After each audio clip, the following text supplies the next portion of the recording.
A Simplex converted to a Great Western Railway Prairie tank Part 64, painting the boiler backhead with etching primer, refitting the right-hand steam chest cover and repairing the gland nut. But first of all, on Monday the 1st of February 2021, it's time for a bit of painting. I gave the boiler backhead a token clean-up with some Scotch-Brite, and here I'm spraying some etching primer into a plastic aerosol cap. Initially I painted the backhead with a very thin coat of etching primer.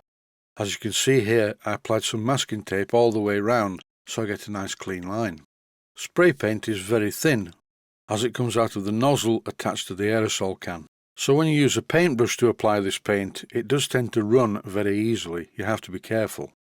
And that's why I applied it in 2 goes. There's a bit of a technique to brush painting aerosol paint. You apply the first coat and let it dry, and then when you apply the second coat, you do it quickly. If you hang around in one place, it will remove the first coat. That was quite easy to do. So while the paint's drying, I thought I would fit the steam chest cover to the right-hand cylinder. As I'm voicing over this clip, I realised just how rough it looks, but really when I look at it with my naked eye, it doesn't look as bad as this. And that's because the image that you're watching is quite highly magnified. In any case, the steam chest cover and the steam chest will be given another coat of paint once I've fitted the nuts to both sides. The gland nuts on both sides are very badly marked, so I thought I would take them off to clean them up in the lathe. And the reason they are badly marked is not my fault really. Someone previously has used a pair of pliers on them. And the reason for it not coming out easily is this Allen bolt in the side. Even when I slackened off the Allen bolt, I still had to use a pair of pliers to get the gland nut out of the gland. So obviously what's happened, in the past someone's removed the gland nut, and as it was so very tight, a pair of pliers was used, and then when it was refitted, another pair of pliers was used. The engineering standard on this Simplex is okay, but not brilliant, so I'm not really in any rush to make a new gland nut for this. I think I'll remachine this one. By the looks of the thread, I think I will also have to rethread it. To allow this to happen, I need to have the gland nut off the engine. So first of all, I'm removing the valve fork. You have to be careful when you do this though. On this Simplex, the valve spindle is secured to the driving block that moves the valve using a substantial grub screw.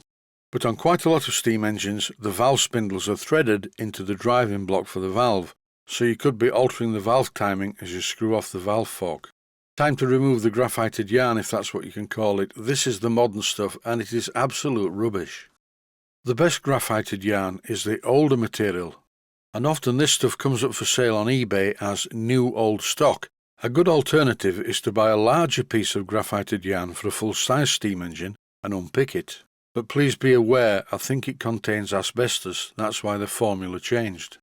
My eyesight is getting steadily worse. I'm using a magnifying glass to find out what the thread is. It's 1/2 inch in diameter and the thread is 1/2 inch by 32 threads per inch. I fitted the respective die into one of my die holders, and in this clip I'm cleaning up the thread using the die in the lathe.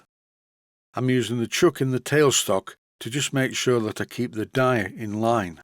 I don't want it wandering about all over the place and damaging the thread even further.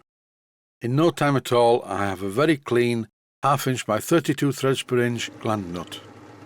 The next part of the job is to hold the part by the threads, not putting much pressure on the threads because I don't want to damage them again. Initially I use a few light cuts to clean up the outer edge, and then I take a light facing cut across the front. This is an optional extra, but I use the parting tool to give a bit more definition to where the threaded part meets the plain part. And because the part is held by the threads, I'm still using very light cuts. Now to put it back together, I'm going to use a couple of O-rings in preference to the modern graphited yarn. Why 2 O-rings?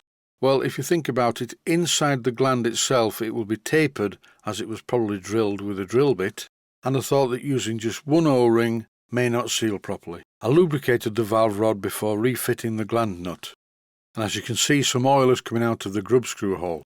I'm going to plug this hole using a much smaller grub screw. In this clip I've refitted the valve fork, and here I'm securing the combination lever with the pin. I now need to do exactly the same at the other side of the engine, then I will give it a good run on compressed air to make sure nothing falls off. That's it for this one, short and sweet. Stay healthy, thanks for watching, and I hope you found it useful.